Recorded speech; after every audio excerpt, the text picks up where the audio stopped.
The London Underground is an essential part of London life.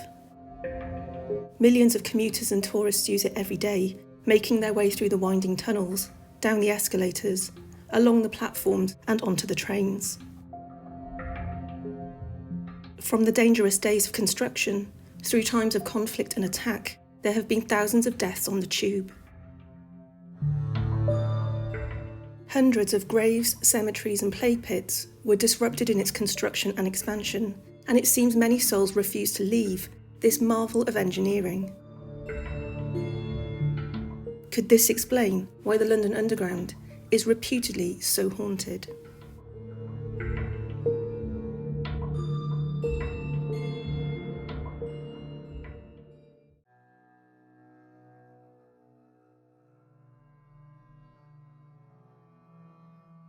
Oldgate Tube Station was opened in November 1876 and is served by the Circle and Metropolitan lines. It has a dark and violent past and has been the location of many deaths. It has open platforms and daylight, which might make you think hauntings here are unlikely, but you'd be wrong. Reports of paranormal activity at the station stretch back to the early 1900s, and the station reputedly reports such incidents in its station log.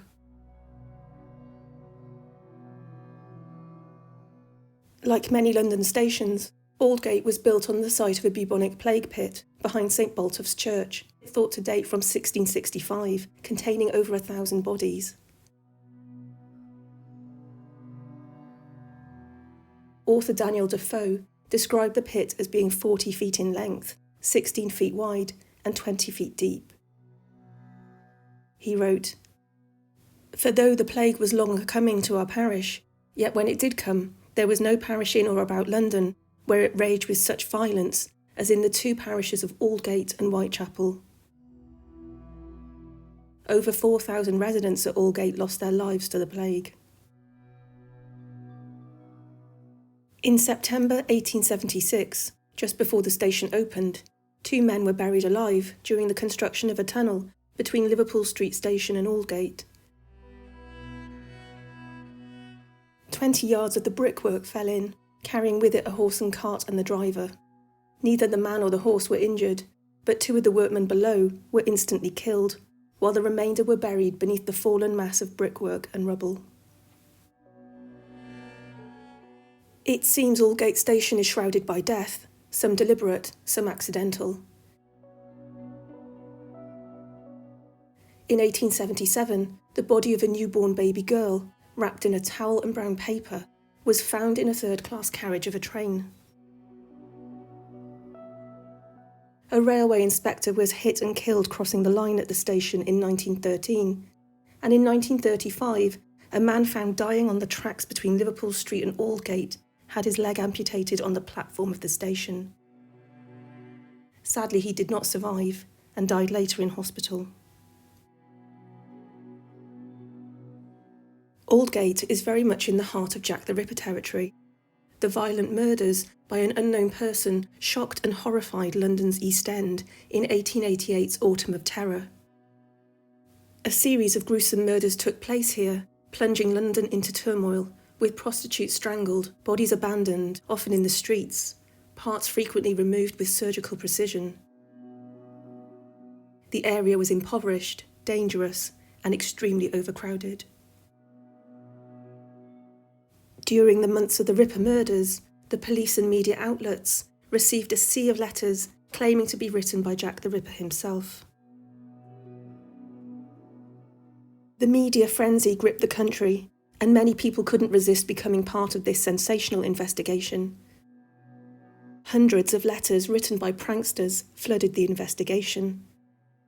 One such letter was found on a train at Oldgate on the 26th of July 1889, after the Autumn of Terror, which stated, "Shall do 2 more next time at Whitechapel.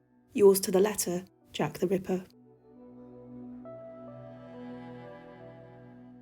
In the early hours of September the 30th, 1888, the body of Catherine Eddowes was discovered in Mitre Square, Oldgate, 3/4 of an hour after the body of Elizabeth Stride had been found, becoming known as the double event.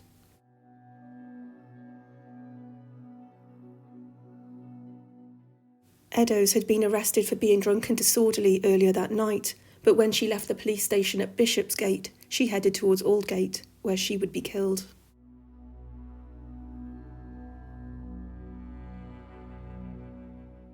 There are two main ghost stories linked to Oldgate Station, but unusual noises and strange experiences are not uncommon here. One story centres on a track worker who was working at the station in the early 2000s. He slipped and accidentally made contact with the live conductor rail and received a shock of 20,000 volts through his body. The incident knocked him unconscious, but astonishingly, he managed to survive. One of his colleagues, who witnessed the accident, described the most remarkable sight. Moments before the engineer made contact with the live rail, his colleague witnessed an elderly lady, semi-transparent in appearance, kneeling beside the man, gently stroking his hair. Some say this is the ghost of an old lady killed during World War II after falling onto an electrical rail, perhaps accidentally. Alternatively, she could be the spirit of one of the many women who sadly died on the London Underground. The question is, did she save his life? The spirits of 3 young children are said to haunt the station platforms at Aldgate. Their story is one of terrible tragedy, dating back to 1896. The 3 girls, aged 6, 3 and 18 months, lived with their parents in terrible poverty across the road from the station in Little Somerset Street. The Sullivan family lived in a terribly overcrowded building, in one room, with crippling rents and surrounded by butchers' shops. The father had lost his job as a porter when he fell and broke his ankle. Mrs. Sullivan tried to make ends meet by repairing clothes, but the family had a serious struggle on their hands. The rent was 3 and 6pence a week, the equivalent of mending 28 coats. It was not uncommon to see the young children in the vicinity of Oldgate Station, sometimes on the platforms or near the station entrance, hoping a passer-by might take pity on them and give them food or money. The family were often unable to afford coal to cook their food and heat the room, but neighbours donated some wooden orange boxes for the family to chop up and burn. On the 23rd of May, 1896, Mrs. Sullivan lit the fire, put water on to boil and settled the girls to sleep. Having no food in the house, she took 2 pence that her brother-in-law had kindly donated and went to the neighbouring baker to buy bread. As she returned, she found the property ablaze, the wooden walls burning like matchwood, and tremendous heat engulfing the structure. Desperate efforts were made by neighbours to extinguish the fire. Mrs. Sullivan entered the building to attempt to save the children, but sadly all 3 had perished. At the inquest, the medical officer declared that the house was one of the worst in the district, and the coroner's verdict was that it was a case of accidental death. It is thought one of the wooden sticks in the fire had fallen out of the grate, setting the room on fire. At Oldgate Station, people have heard the sounds of disembodied laughing and footsteps running on the platform as though children are chasing each other, playing a game. It isn't uncommon for people to feel someone or something brush past them, feel their clothing, especially sleeves being tugged, as though a child is trying to get your attention. Passengers have felt the back pockets of their jeans being tugged, felt invisible children run into their legs, small feet accidentally step on theirs. Could this ghostly childlike activity be the Sullivan children, reliving happier times near their home in Aldgate, where their lives were so tragically cut short?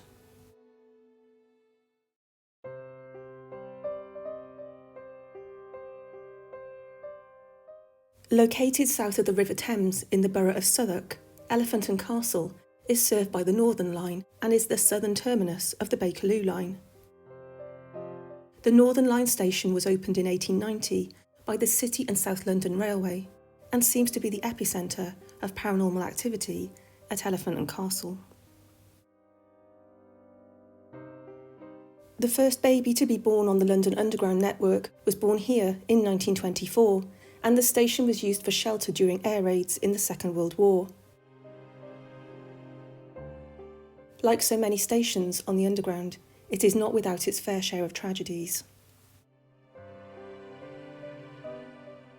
In May 1916, Charles and Harriet Sansom, a couple from Lowestoft, were travelling through London towards Paddington to visit Charles's brother in Cardiff. On the platform at Elephant and Castle, Charles stood and remarked, "We are now going under London," and immediately fell backwards. When he was brought up, he was dead. He was described as a very sober man and had not been hurrying or feeling faint. In his post-mortem, his cause of death was heart disease. It seems the Northern Line is haunted by the ghost of a young woman who has been witnessed on the platform late at night. She steps inside the largely empty carriage of the train, but seems to disappear. She never disembarks the train. Staff stood at the rear of the train have witnessed her get on, then walked the entire length of the train to the front, but have been unable to locate her. One member of staff stated that he'd had a full view of the carriage and the platform at the time, and that she could only have gone down the tunnel itself. The ghostly girl of Elephant and Castle is well known to station staff, but who is she and why is she haunting? Nobody is absolutely sure, but some believe her name is Elizabeth. She was 35 years old, the wife of a fishmonger, and the couple had recently become parents for the first time. Elizabeth prepared the family's meals as normal, but around 7 o'clock she said she was going to pay a visit to Dr. Stoker, whose supervision she was under at that time. The weather was awful, and she agreed to return very soon. It was the last time he saw his wife alive. She made her way to Elephant and Castle Underground Station. A porter witnessed her walking about the platform before a train with 3 carriages arrived.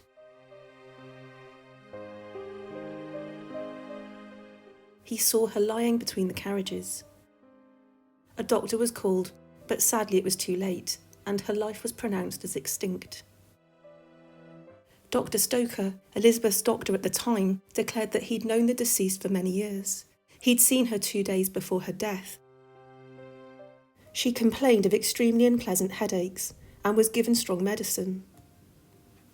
A witness declared that she'd seen Elizabeth on the platform, looking very pale, before fainting. Is it the apparition of Elizabeth, who has been seen at Elephant and Castle Underground Station, a station she knew well, stuck in the cycle of torment, unable to leave the location of her death? Is it her footsteps that are heard by staff on the platform, gradually getting louder, running past them, before fading into the distance?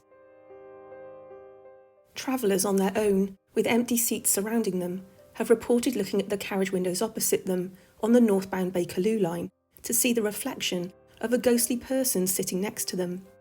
When they check the seat next to them, it's still empty. Could this be the ghostly girl of Elephant and Castle?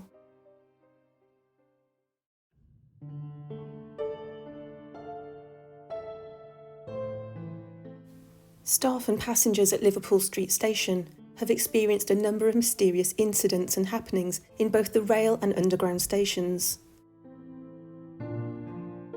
The underground station dates back to the 1870s, and like so many stations in the capital, Liverpool Street Station has witnessed many deaths.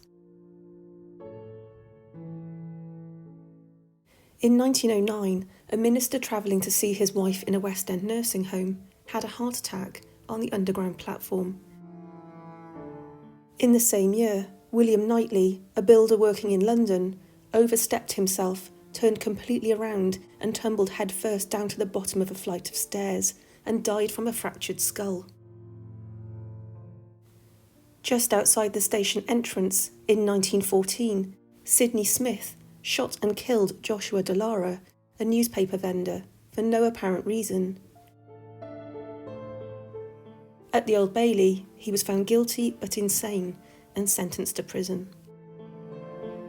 In June 1917, Liverpool Street Station was subjected to Zeppelin raids, and 3 bombs hit the station, 2 of which exploded. One hit the carriage of a train about to depart, and the second hit a carriage used by army doctors. 16 people died at the station, and 146 were killed in the nearby vicinity. A memorial to over 1,000 Great Eastern Railway workers who died during the war was unveiled in the booking hall in June 1922. During the Second World War, the station served as an entry point for thousands of child refugees arriving during the Kinder Transport rescue effort. More bomb damage occurred in the Second World War, as well as a terrorist attack in 1993. In 2005, a bomb exploded on an underground train that had departed towards Aldgate, killing 7 passengers. Liverpool Street Station is located on the former site of Bethlehem Royal Hospital, which was founded in 1247. This served as a psychiatric hospital with somewhat questionable therapy methods. The hospital moved to Moorfields in 1676 and then to Southwark in 1815. It is currently located in Monk's Orchard. The word Bedlam, referring to uproar or confusion, stems from the hospital's nickname. Some believe that the station is haunted by a former patient of the hospital, Rebecca Griffiths, who is heard screaming throughout the station. Legend suggests she lived in the 1780s and was buried nearby without a precious coin that she compulsively held onto. Some say she frantically looks for this coin that was stolen by a member of staff as she was buried. It's difficult to give this story credit, as the hospital was moved well before 1780. Some believe there's a very different female apparition haunting Liverpool Street Station. In September 1888, a lady named Alice arrived at Liverpool Street Underground Station. She was married to a man named Tom, lived a comfortable life, and was able to afford food, clothes, and seemed to have a bright future. At 4 o'clock, she stood up from the bench on the platform and remarked to a nearby gentleman that she thought she'd been poisoned. Almost immediately, she collapsed, screaming in agony. Her screams were so severe that some travellers left the station in fear. After several minutes of writhing in sheer agony, the station's medical officer arrived. She was taken to an inner room at the station where efforts were made to restore her, but she was soon pronounced dead. The police arrived and her body was taken to a mortuary to await an inquest. The city coroner held an inquest at the city mortuary. Alice's husband declared that although they lived comfortably, there had recently been undue familiarity between the deceased and his half-brother Alfred, who lived with them, and the decision had been made for the couple to separate, that he'd proposed that Alice live with her mother, and she was unhappy about this. Alice had been seen at the station, talking to a man and consuming refreshments. Are the screams heard at Liverpool Street Station those of Alice, as she relives her final moments at Liverpool Street Station? A man in white overalls is said to pace the silent platforms of Liverpool Street Station late at night. Who he is, nobody knows, but night shift workers have claimed to have seen this man on CCTV in the early 2000s. A colleague was asked to check the platform and reported that he was unable to see the man in white overalls. The man monitoring the CCTV reported that he could see the man standing next to his colleague, side by side. Once more, a search of the platform was conducted, but there was nobody there, only a set of white overalls lying mysteriously on a bench. In 2015, archaeologists discovered a mass grave at Liverpool Street Station.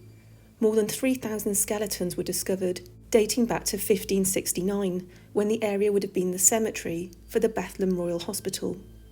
Beneath the burial ground lies a Roman road, and a number of Roman graves were also uncovered. With such a fascinating history of tragedy and death, no wonder Liverpool Street Station is said to be haunted.